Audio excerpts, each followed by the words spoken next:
가운데 가장 중요하고 가장 의미 있고 우리가 꼭 알아야 될 부분에 대해서 우리가 오늘 하나님의 말씀을 읽었습니다.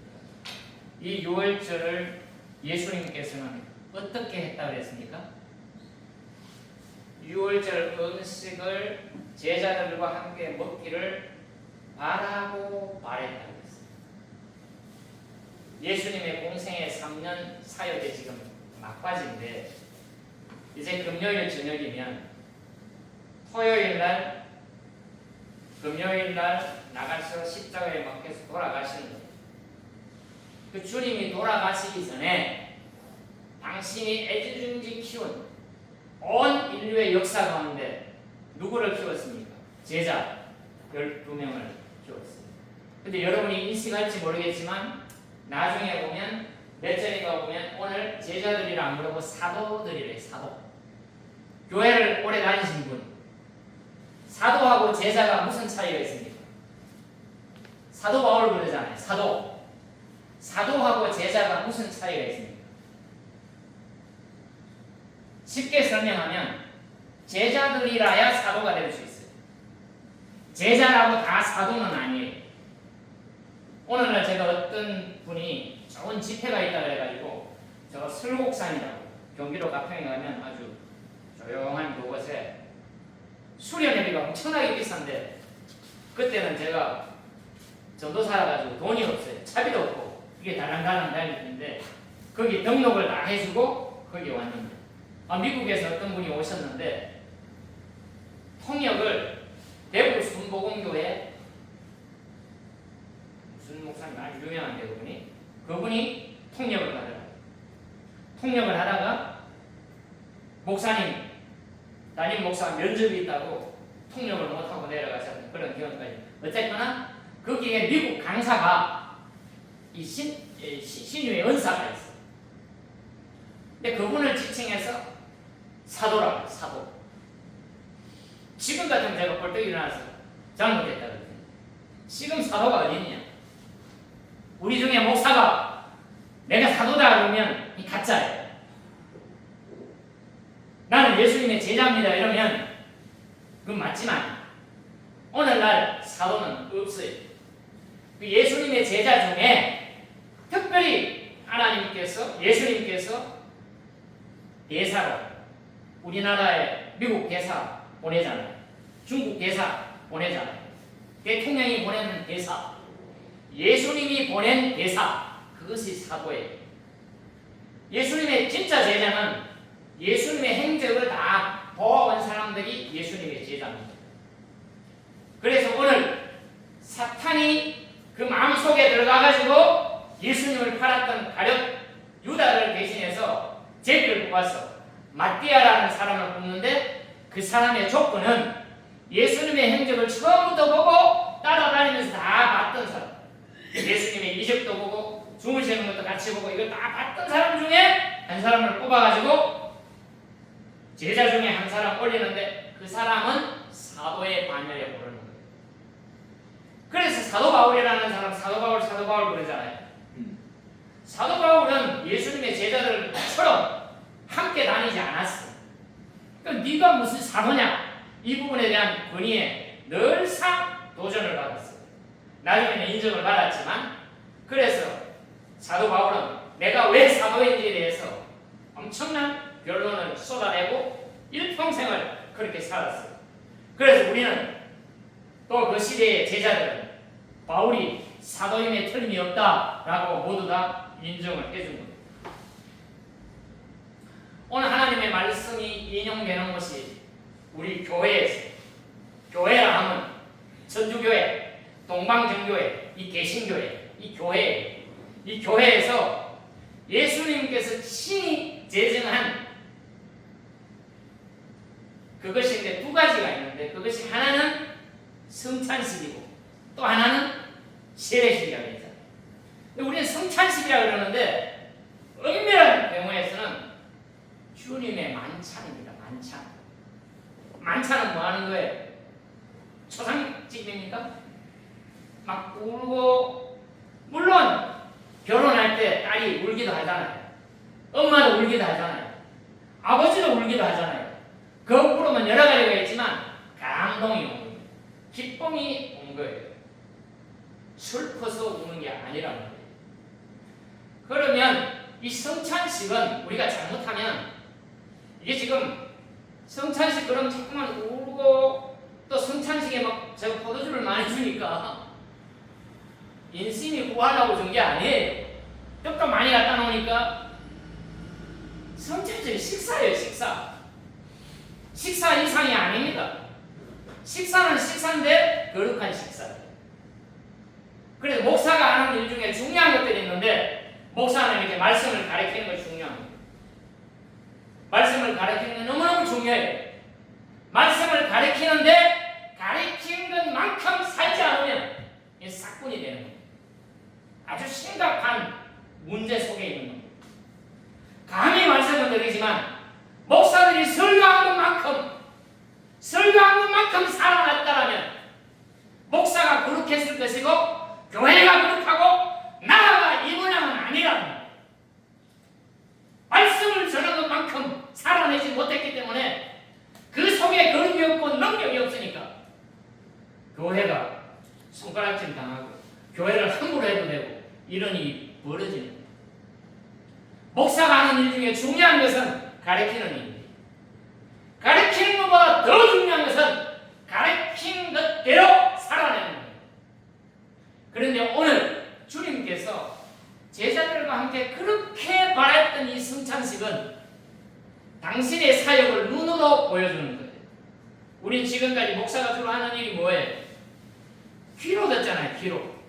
그러니까 설교 잘하는 목사를 찾아다니는, 설교 잘하는 목사가 설교는 잘하는데 어떻게 사는지 우리는 알아요, 몰라요?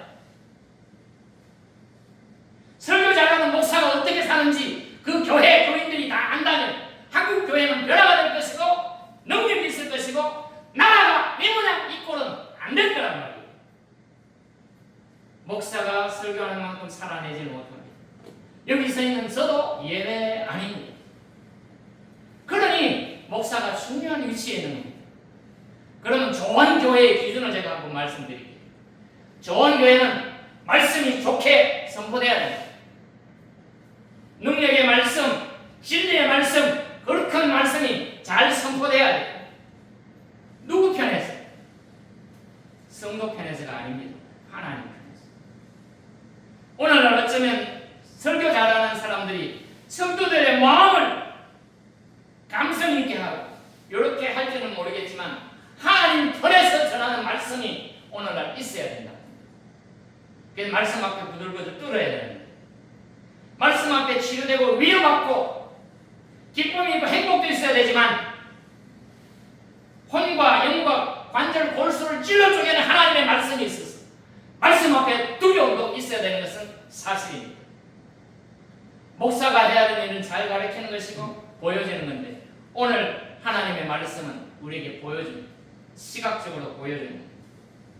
주님께서 떡을 뗄 때에 당신의 몸이 찢어지는 것을 보여주는 겁니다. 그것이 우리 속에 체득이 되어야 돼요. 그러니까 초대 교회는, 아니 좋은 교회는 성찬식을 자주 할수록 좋아요. 그런데 당장 제가 지금 한 달에 한 번씩 성찬식을 하는데 일주일에 한 번씩 성찬식 하는 데가 있다고. 고려신학교의 무슨 교수님. 그래서 제가 그 책을 당장 구입을 해가지고 어떻게 할까요? 이게 매주 성찬하는 것도 그렇잖아요. 그랬더니 오늘 내가 공부하면서 성찬은 매일 해야 돼요. 그럼 매일 어떻게 합니까? 매일 전도사님 식사하는 데 가가지고 우리 임상수 성도님 식사 먹을 때마다 내가 가가지고 성찬해야 됩니까? 목사가 또 없네, 뭘 해줄까? 이러면 안 되잖아요. 목사가 매일 가서 성찬을 해줘야 되냐? 식사를 먹을 때마다 예수님의 살과 피를 먹는 거예요. 다시 말하면 우리가 음식을 먹어야 살지만 예수님이 40일 금식을 해가지고 배가 고파요? 안 고파요? 40일 금식했다니까 한 끼만 제대로 굶어도 배고프잖아요. 다이어트 하려고 하루 굶으면 얼마나 배고파요? 그 전에 제가 한번 예를 들었는데 우리 외숙모가 당뇨가 걸렸어. 먹어야 될 음식이 따로 있으니까 우리 외숙모가 잘 드셔야 돼. 뭐든지 잘 드세요. 맛있게 드세요. 근데 당뇨 걸렸다고 뭐 좀 먹으려고 하면 애들이 다 뺏어버리는 거야. 이게 처절한 거야, 처절한 거야. 그 내가 조카라고 이렇게 보니까 아이고 인정머리 없는 것들 그냥 먹게 놔두지. 그냥 애들이 삼형제인데 딸 하나하고 아들 넷이나 엄마가 먹는 걸 조리조리 뺏겨가지고 보리밥만 주고 당뇨에 좋은 것만 주는데 그럼 못 먹는 것이 얼마나 서럽겠어요, 그죠? 한 일주일 정도 금식하면 10일 정도 금식하면 솥에서 밥이 부글부글 끓여서 김이 올라 모락모락 올라오면 그 맛이 그 냄새가 향기가 10일만 금식해도 내가 다시는 음식 타락을 안 하겠다 그런 생각을 해요 안 해요? 10일 금식을 해봤어요. 10일 금식 해보면 제가 느낀 거예요. 10일 해보면 내가 다시는 먹는 것 때문에 내가 불평하지 않게 얼마나 맛있는지 몰라요. 그러니까 우리 매일 성찬할 수 있어요. 감사하는 마음도 먹고 반성합니다. 마누라 반성합니다. 맛있는 거 없나? 나이가 들수록 특별한 걸 찾으면 쫓겨나는데요. 먹는데 뭘 먹어요? 예수님의 살과 피를 먹는다고 생각해요. 예수를 먹는 거예요. 우리가 매일 말씀을 읽잖아요. 오늘 이사야 말씀 읽잖아요. 그건 뭘 먹어요? 말씀을 먹는 거예요. 말씀이 뭐예요? 예수 그리스도. 주님을 내가 먹고 마시면 내 속이 뭐가 된다는 거예요? 하나님의 나라가 된다. 이거는 이론이야, 이론. 이게 실제가 돼야 되는데 목사가 실제가 안 되니까 감각도 없고 이게 문제가 심각한 거예요. 하나님, 남아있는 씹는 목회에 예수님을 날마다 먹고 내 속에 날마다 감동이 돼가지고 날마다 구원받는 숫자가 늘어나는 하나님의 나라가 이루어지는 작실교회 되기를 주의 이름으로 축원합니다. 그러니 오늘 본문은 너무너무 중요합니다.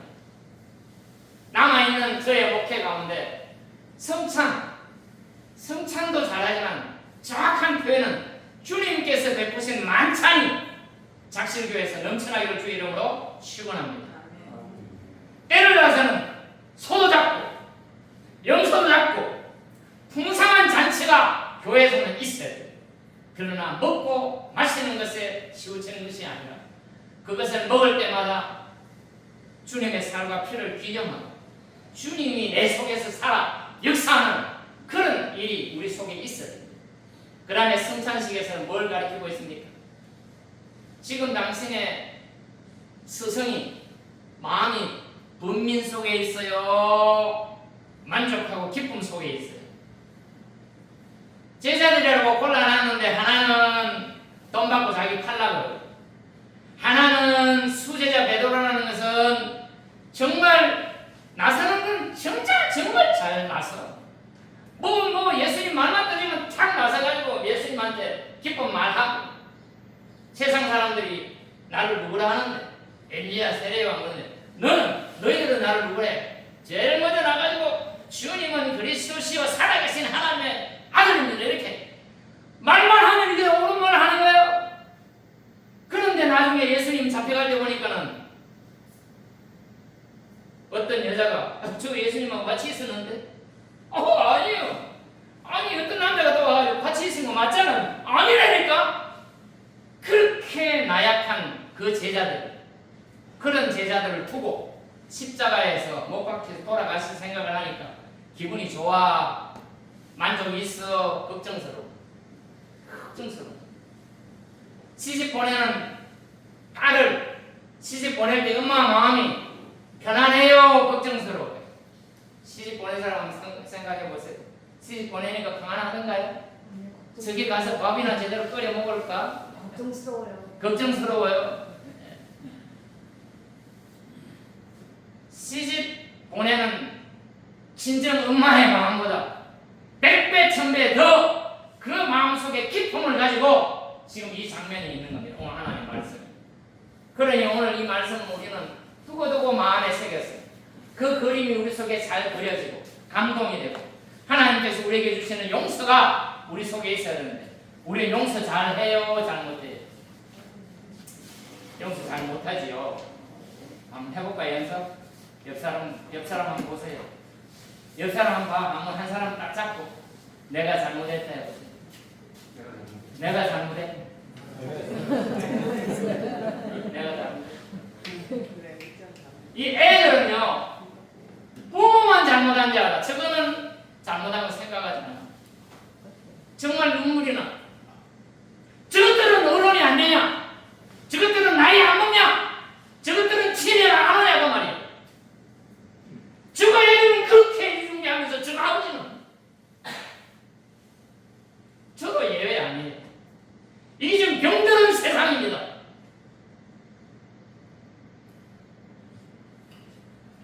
애가 자기 부모한테 어떻게 하는 걸 볼 거 아닙니까? 봐요, 안 봐요? 애들은 아버지가 자기 아버지한테 어떻게 하는지 자기 엄마한테 어떻게 하는지 다 본다고 말이에요. 본대로 할 텐데 왜 아버지한테 잘 못할까? 약한 세상. 자기들은 그렇게 해주는 자인데 아버지는 아니야. 오늘 우리가 이런 세상을 살고 있습니다. 그러니 우리의 마음속에 간직할 것은 살아계신 하나님, 능력의 하나님, 그 하나님이 우리 속에 와야 돼. 그럼 부모들은 어떻게 해야 돼? 자식을 위해서 기도해야죠. 자식을 위해서 기도해야 돼요. 자식을 위해서 기도하면 하나님 능력을 나타낼까요? 안 나타낼까요? 나타내기를 끊임없이 기다리면서 자식을 위해서 기도하고 길잡이가 되어주고 벽이 되어주고. 그게 돈으로 합니까? 무슨 능력으로 합니까? 우리는 있잖아요. 우리는 기도할 수 있다 이 말입니다. 오늘 그런 차원에서 이 귀한 말씀을 받아들이고 보았으면 좋겠습니다. 유월절이라고 하는 무교절. 유월절과 무교절은 어떤 차이가 나나요? 예수 오래 믿는 사람들. 유월절과 무교절. 어떤 면에서는 같은 말입니다. 아까 사도하고 제자. 사도는 무조건 제자라 해야 돼요. 그와 마찬가지로 유월절이라는 것은 무교절 첫날이 유월절이에요. 그럼 무교절은 뭐한 날이냐? 누룩을 없애고 청소하는 날이에요. 누룩을 없애고 청소하는데 제가 이 설교 중에 영상을 가고 유대인들은 무교절을 어떻게 보내나 봤더니 집 속에다가 곰팡이 있잖아요. 곰팡이 나만은 딱 찾아내. 그래가지고 소방관들이 물을 끓라고 기다리고 있고 이만한 통을 갖다 놓고 곰팡이 핀 것들은 다 갖다가 태우는 거예요. 그것을 일주일 내내 6월절 행사를 하기 위해서 집에 지저분한 걸 깔고 닦고 다 하고 싹 것이 씌우는 거예요. 그래서 그 곰팡이 누룩을 다 없애는 거예요. 오늘 여러 가지 하면 너무 기니까 곰팡이 누룩을 예수님 뭐라 그래요? 바리새인들의 누룩을 조심해라. 사두개인들의 곰팡이를 조심해라. 예수님 그래요 안 그래요? 악한 겁니다. 말은 잘하는데 행하지 않는 그 누룩이 약한 거예요. 그 예수님은 그걸 얘기하는 거예요. 그런 것들을 다 제거하고 다 제거하고 잔치 준비를 하는 거예요. 잔치할 때 뭘 잡아요? 우리는 돼지 잡지만 그 사람들은 양을 잡아요.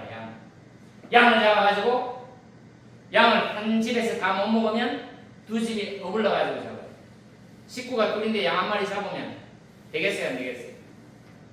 잡으면 다 먹어야 되니까 안 먹으면 큰일 나. 그러니까 양을 잡아가지고 우리 집에서 다 못 먹으니까 우리 둘이서 하면 좋겠다. 이거 다 먹어야 되니까. 그러니까 두 집, 세 집. 그 사람들 한 집에 거나 저녁은 거기서 보내는 거예요. 나가면 죽으니까. 그 양 대신에 예수님이 세례요한이 뭐라고 그래요? 보라 세상 죄를 지고 가는 하나님의 어린 양이라. 예수님이 어린 양. 유대인들은 양을 잡아가지고 피를 내가지고 그걸로 생명으로 삼았지만 오늘날 예수 믿는 사람은 누굴 잡아요? 예수님을 잡는 거예요. 그 예수님을 잡는 심정이 어떻겠어요?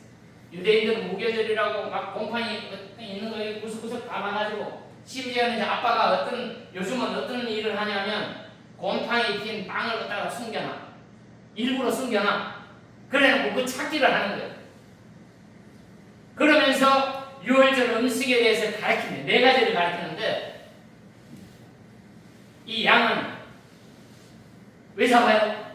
양의 피는 왜 발라요? 그러면 이 사람들이 대답할 말을 다 이렇게 적어놨어. 유대인들이 전문용어 학가다라는 책 속에 다 적어놨어. 썬나물은 왜 먹어요? 그러면 썬나물이 맛있어요? 맛이 없어요? 애들한테는. 애들은 계란 후라이, 소세지, 햄, 좋은 거 이런 거 소고기 구워주고 이렇게 해야 좋잖아요. 이런 거 왜 먹어요? 그럼 그 썬나물은 우리 조상들이 애국에서 지독하게 고생할 때 그 고통을 의미하는 거야. 그러고 먹이는. 그리고 유월절에는 이 사람들이 마음을 편안하게 해서 먹어요? 그냥 불편하게 해서 먹어요? 유월절 자체는 최고입니다. 얼마나 편안하게 먹어요? 일부러 기대는 거예요. 기대는 거예요. 이렇게 기대는 거예요. 안 먹을 때는 좀 반드시 우리 아버지한테 기대서 먹다는 한방 맞습니다. 먹을 때 다리 들면 탁 자기 모르게 소리 날라와요. 요즘은 그래 안 하니까 이해해 주세요. 그러니까 유월절에 어떻게 하는지, 왜 비스듬히 먹느냐? 이거는 우리는 자유입니다. 우리의 조상들은 애국 사람들한테 잡혀가지고 지독하게 고생하고 이거 해라 그러면 저거 하고 저거 하라 그러면 저거, 자유도 없고 어디 가지도 못하고 입고 싶은 거 못 입고 먹고 싶은 거 못 먹고 말도 제대로 못하고 구박 속에 살다가 우리는 자유입니다. 그래서 비스듬히 앉아서 편안하게 먹는 거, 그것이 이 사람들의 풍속이다. 그런 풍속을 몇 년 동안, 1500년 동안 해내려왔어. 1500년 동안 해내려왔는데 최후의 만찬에 예수님께서 그 유월절을 새롭게 해석을 해주시요. 그래서 오늘 이 유월절이 있기를 손꼽아 기다렸다. 그래가지고 유월절 우리 잔치할 방을 얻으라 그랬어요. 누구한테? 누구한테? 수제자 베드로하고 요한은. 그 야고보는 빠졌어. 얼마나 이 잔치 방 하나 얻었는데 뭐 저 가련 여자가 가도 되고 막내가 가도 되고 그런데 주님이 지명해가지고 베드로야, 요한아, 우리 유월절 먹을 방을 구해라. 우리 가서 어떻게 구할까요? 근데 예수님 이렇게 얘기하잖아요. 그래서 저기 나가면 물동이를 들고 가는 사람이 있는데 그 사람 따라가가지고 우리 예수님이 유월절 먹을 방을 구해놔라 그러더라. 이렇게 하니까 그 사람이 구해줬다 그랬잖아요. 근데 우리 성경에 보면 그 사람에 대해서, 그 사람이 유월절, 옛날 사람들이 물동이를 이고 가면 남자야 여자야? 유대인들은 똑같아. 그 물도로 누가 갔어요? 사마리아 여인이 남부 끌어가지고 땡볕에 아무도 없을 때 물동이 가지고 물도로 가잖아요. 이스라엘 사람들 우리하고 같아. 물을 뜬다? 물동이를 이고 간다? 그럼 여자야. 그런데 오늘 성경에 이 사람은 남성 명사로 기록되어 있습니다. 이 물동이를 뜨고 하는 이 물 가져가는 사람이 남자라고 합니다. 이 설명하자면 조금 긴데 예전에 오시리에 에세네파라는 사람이 에세네파. 바리새인 들어봤죠? 사두개인 들어봤지? 그 다음에 에세네파. 이 에세네파 이 사람들이 아주 독특한 사람들. 이 사람들이 예수님 태어나시기 전에 200년부터 예수님 태어난 이후에 로마에서 지난번에 설교할 때 마사다 그 천명이 그냥 다 자결했다는 거 있죠. 그때 요 저번에 에스네파 이 사람들은 애국자 중에 애국자. 물불을 안 가리고 나라를 위해 뛰어들고 말씀을 지키는데 바리새인보다 훨씬 한 수 높아. 그래서 우리가 아는 사람 중에 에스네파라고 얘기하는 사람 중에 하나가 세례 요한. 세례 요한은 아마 에스네파 출신일 것이다. 이렇게 해요. 그래서 로마의 병사들이 이루어졌는데 이번에 공부한 것 중에 로마의 티투스 장군이 이끌고 있는 그 병사가 오늘로 말하면 독일의 용병, 프랑스의 용병을 끌고 가가지고 초토화를 시킵니다. 로마가 어떤 나라예요? 그 유럽을 다 지배하는 엄청난 나라예요.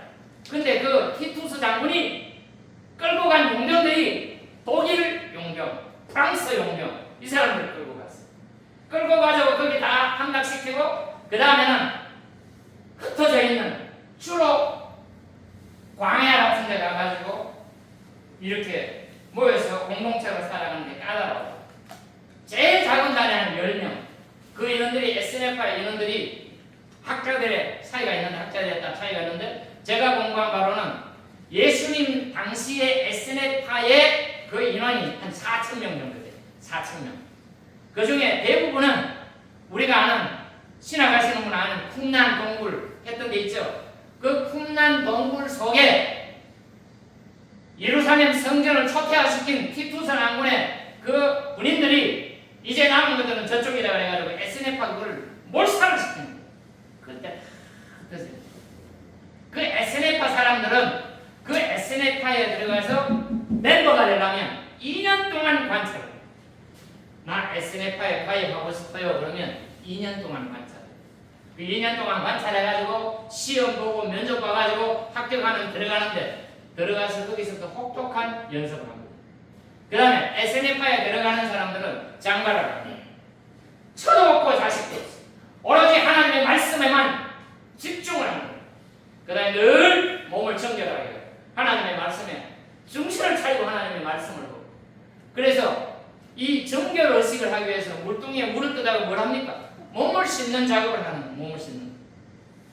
그런데 SNF에 들어간 2년 동안 관찰해서 합격하는 사람은 들어가면 하루에 몇 번을 정결 의식을 한다.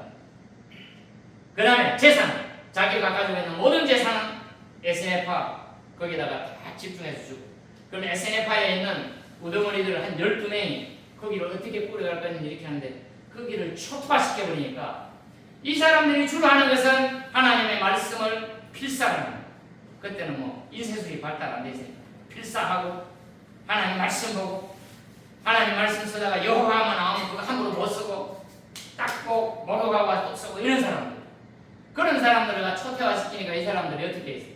자기의 생명보다 귀중하게 여기는 이 말씀, 이것을 모든 것 다 포기해도 하나님의 말씀은 들고 가는 거예요. 그래서 이 사람들이 로마의 티투스 장군에게 와서 쓸어버린다니까 자기네도 다 죽을지라도 그 동굴 속에 깊숙이 항아리 속에다가 필사한 그 성경을 고이고이 보관해놨다. 20세기에 발견된 중에 최대의 발견품이 쿰란 동굴에 나와있는 이 성경 사본입니다. 이것 때문에 어마어마한 기독교의 역사가 벌어진 거고 그런 일이 있었습니다. 어쨌거나 그 SNF 사람들이 일반적으로는 광야에 가가지고 금욕 생활을 하는 거예요. 하나님의 말씀 속에 결혼도 안 하고 산에 들어가서 스님들이 도닦은 것 이상으로 이 사람들이 그걸 하는 거예요. 그런데 조금 다른 사람들은 예루살렘 근처에 와 있는 사람들이고 또 어떤 사람들은 6월절에만 예루살렘에 들어와가지고 명절을 보내는 거예요. 그러니까 예수님이 물동이를 들고 가는 사람이 대부분이 여자 같지만 SNF는 장가를 안 갔으니까 정결의식을 해야 되니까 물을 떠와야 돼요? 안 떠와야 돼요? 떠와야지.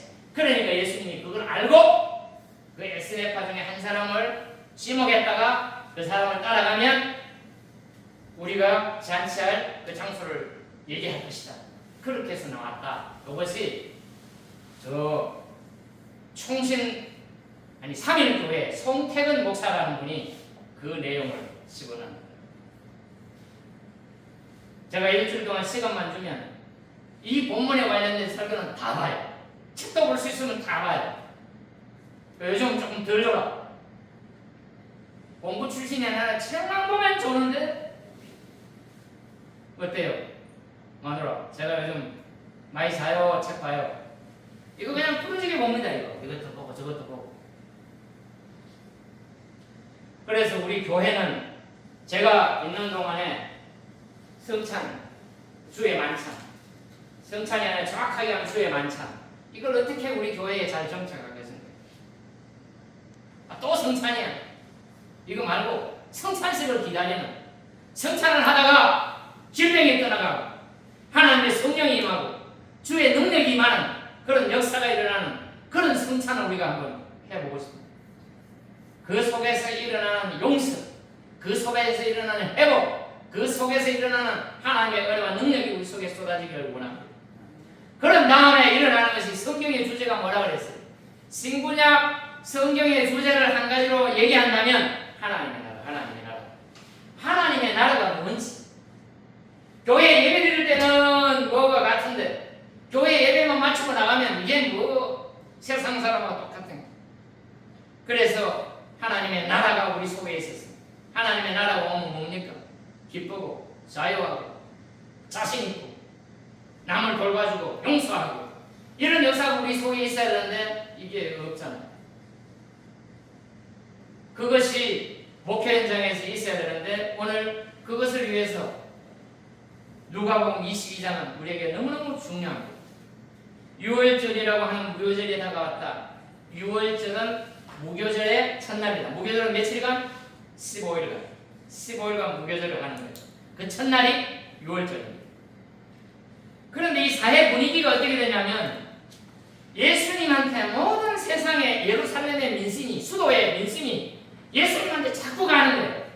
그 마음 쓰이는 사람이 누구야? 성령을 등에 업고 돈 벌고 권세 부리고 또 이 권력 올라가고 이게 대제사장과 바리새인과 이 사람들이 예수님한테 자꾸 민심이 가니까 그거를 죽여버려요. 죽이자가 보니까 함부로 못 죽여. 민심이 여당할 것 같아요. 그 죽을 어떻게 죽일까 이것을 사복음서에 다 기록을 해놨어요. 흉계를 꾸며서 예수를 죽이려고 모의했다. 그러나 그들은 백성 가운데 소동이 일어날지 모르니 명제는 하지 맙시다. 이들의 가장 큰 명제는 6월절입니다. 명절하러 온 곳에 사람들 다 모였는데 예수님 묶어버리면, 예수님 체포해버리면 데모한다니까. 데모하면 세상이 난리가 나고 더더군다나 데모하게 되면 그 시대는 로마가 그걸 지배하던 데인데 이것들은 가만둬서는 안 되겠다 그래서 그냥 그 기회를 엿봤습니다. 대제사장이 바리새인이 모든 사람들을 로마가 쓸어버릴 거 아니냐. 그래서 민심은 두려워가지고 예수를 없애버릴 방책을 찾고 있었다. 그들은 백성을 두려워했다. 12 가운데 하나인 가룟이라는 유다에게 사탄이 들렀다. 이 사탄은요, 예수님이 처음 왔을 때도 사탄 들어왔잖아요.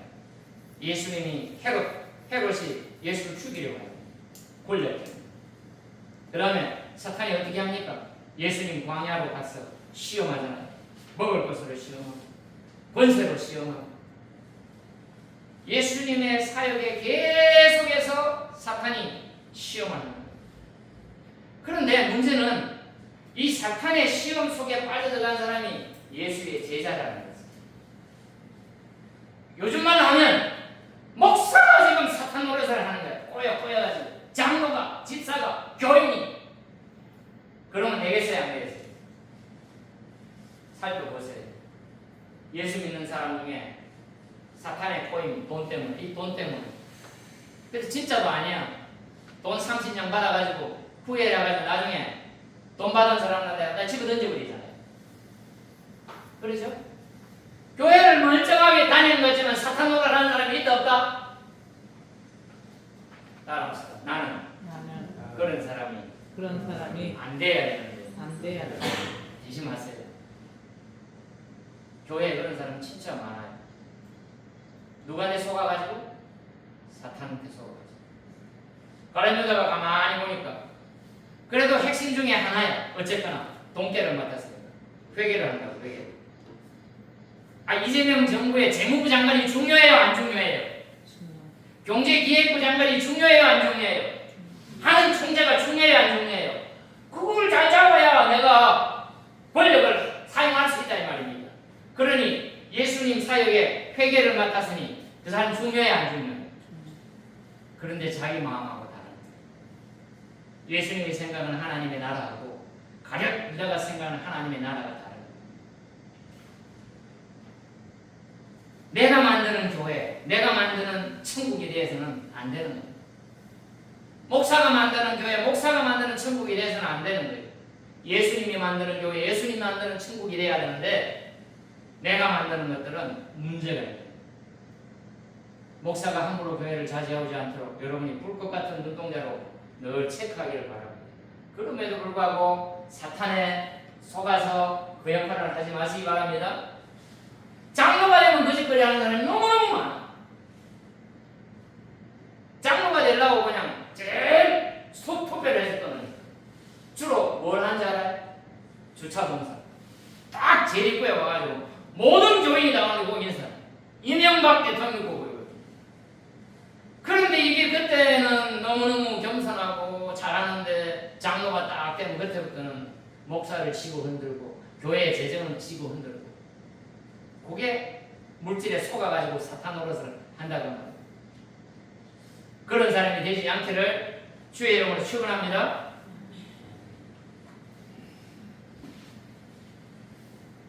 유다는 떠나가서 대제사장들과 성전 경비대장들과 더불어 어떻게 예수를 그들에게 넘겨줄지를 의논하였다. 그래서 그들은 기뻐하여 얼마나 기쁘겠어요. 예수님을 탁 잡아야 되는데 아무 데서나 잡으면 안 되잖아요. 엄밀하게 잡아가야 되는데 예수님이 사역하고 어디 가서 기도하는 걸 잘 알잖아요.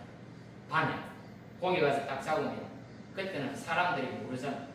지도 새도 모르게 잡아갈 수 있는 그 시간과 그 때를 알려준다니까 기분이 좋아요, 안 좋아요? 죽을 어떻게 잡아 죽이고 싶은데 사람들의 눈이 겁이 나가지고 못하는 겁니다. 그런데 가룟 유다가 나서가지고 어떻게 한다니까? 가룟 유다는 떠나가서 대제사장들과 성전 경비대장들과 더불어 어떻게 예수를 그들에게 넘겨줄지를 의논하니까 그래서 그들은 기뻐하여 너에게 돈을 주겠다고 약해. 돈 달라 소리도 안 했는데 돈 주겠다고 약해. 유다는 동의하고 무리가 없을 때 예수를 그들에게 넘겨주려고 기회를 노리고 있었다. 이렇게 해서 예수님이 이 지금 돌아가는 시나리오나 유다의 상황과 이걸 다 알겠어요? 모르겠어요? 알면서도 6월절 그 거룩한 밤을 그렇게도 고대하면서 만들었어요. 만들어놓고 뭘 합니까? 떡을 떼주죠. 먹으라. 내 몸이 이렇게 찢어지고 이렇게 돼야 이걸 먹어야 너가 산다 그러면서 떡을 떼는 거예요. 그 다음에 떡을 떼고 나서 뭘 합니까? 포도주를 보여주죠. 포도주를 주죠. 이건 내 피다. 이걸 먹어야 생명처럼 산다. 그리고 뭘 가르쳐줍니까? 허리에 두르고 높은 사람이 발시켜주냐 종이 발시켜주냐 종이 주셔야죠. 나는 스승인데 너희들의 발을 씻는. 그러니까 발을 베드로는 또 씻을 수가 없어요. 어떻게 예수님이 내 발을 씻으면 안 돼요 그러는데 또 설득해가지고 다 씻으잖아. 내가 이렇게 한 것처럼 너희가 서로 사랑. 교회는 서로 사랑하는 것입니다. 목사 사랑이 없고 성도도 사랑이 없고 우리 속에 부모가 자녀를 사랑하는 것처럼 교회가 서로 우리 한번 해볼까요? 보세요 한 번씩. 옆 사람 봐요 한 번씩. 사랑합시다 한번 해봐요. 김종무 집사님 이쪽에 보고 장인어른 사랑합니다. 서로 사랑해. 가족이 그렇게 사랑하는 것처럼 부부가 그렇게 사랑하는 것처럼 그 이상의 사랑이 교회예요. 객지에서 만났는데 서로가 마음이 통해 너무너무 잘 맞아. 그럼 뭘 맺습니까? 의형제를 맺잖아요. 의형제를 세게 맺을 때 어떻게 맺어요? 피로 맺는다 그래가지고 꺼서 피를 내가지고 의형제를 맺잖아요. 형제끼리 의형제 맺어야 안 맺어요? 이미 피로 맺어진 형제끼리 뭘 의형제를 맺어요? 피로 안 맺었으니까 우리는 그냥 형제가 아니라 내 피, 네 피 섞어가지고 의형제가 되자. 그래서 피로 의형제를 맺잖아요. 그거보다 한 단계 위고 한 단계가 아니라 수십 단계 위가 예수의 피로 의형제 우리 맺었다 이 말이에요. 예수의 피로 의형제 맺은 사람들 수준이 약하면 돼야 합니다. 그 교인들끼리는 저것들은 정말 다 해서 이런 소문이 나야 돼 안 나야 돼? 나야 돼 안 나야 돼? 대답이 나야 되면 어떻게 해야 되겠어요? 필요한 것들 다 도와주고 감싸주고 이렇게 해야 된다고 말입니다. 아이고 아무리 교회 다니도 그렇게까지는 안 되지. 그런 얘기 하지 마세요. 교인끼리 사랑하고 잘해야 되는 것을 오늘 여기서 보여주는 거예요. 교회가 어떻게 돼야 되는지, 이렇게 되면 하나님의 나라가 어떻게 만들어지는지를 하나님이 우리에게 보여준다고 말입니다. 그래서 주님께서는 이미 그걸 하면서 가룟 유다를 안타깝게 봤어요. 베드로를 용서하고 다 용서하는 거예요. 그래서 우리가 찬송가 중에 우리 아까 하나 했죠. 내 죄 사함 받고서 몇 장이죠? 그거 한번 해보겠습니다. 감격해서 노래 한번 불러보겠습니다. 내 죄 사함 받고서 몇 장이죠? 어디 적어놨는데 321장이에요.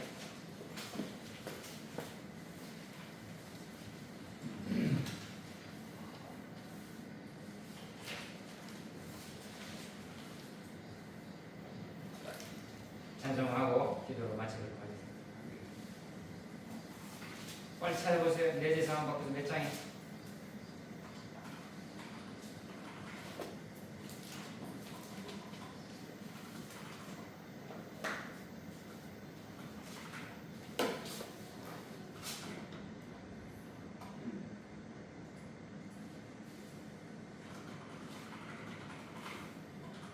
자막이 달라졌네. 내 죄 사함 받고서 예수를 안 이거 참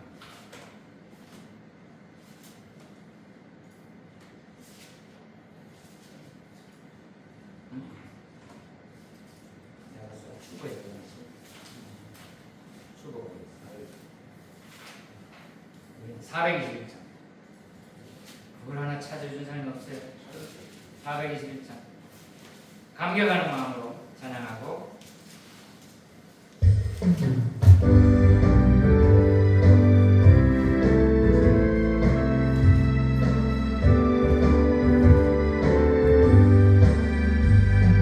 내가 예수 믿고서 세상 받아 나의 모든 것들을 변했네. 지금 내가 가는 길 천국이요 주의 피로 내 죄가 씻겼네. 나의 모든 것 변하고 그 피로 구속받았네. 하나님은 나의 구원 되시오니 내게 정죄하옵겠네. 주님 밝은 빛에서 어둠해지니 나의 모든 것 다 변했네. 지금 내가 주 앞에 혼잡게 되고 주의 공로를 의지하길세. 나의 모든 것 변하고 그 피로 구속받았네. 하나님은 나의 구원 되시오니 내게 정죄하옵겠네. 이 찬송을 부를 때는 기쁨이 넘쳐요. 그리스도 안에 있는 새로운 피조물이라 고린도서 5장 17절 말씀입니다. 내게 성령이 나고 그 크신 사랑 나의 마음을 가득 채우며 모든 꿈꿔 내게서 물리치시는 내가 항상 주 안에 있겠네. 나의 모든 것 변하고 그 피로 구속받았네. 하나님은 나의 구원 되시오니 내게 정죄하옵겠네. 이 찬양이 흘러나올 때 우리의 어깨춤이 일어나고 기쁨이 솟아나기를 주의 이름으로 축원합니다. 151장 한 장 더 하고 합심기도 한번 하도록 하겠습니다. 151장.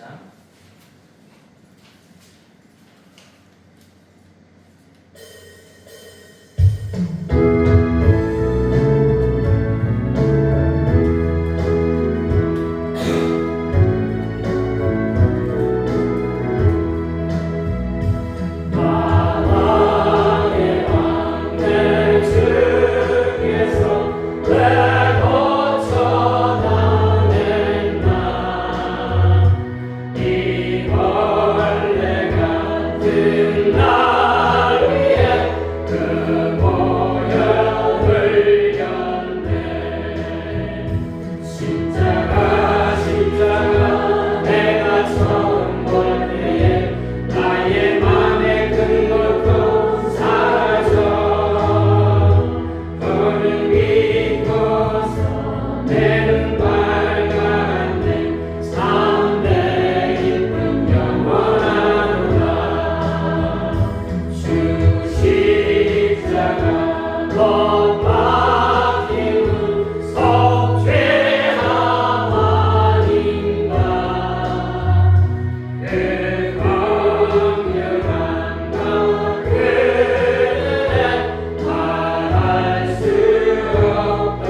자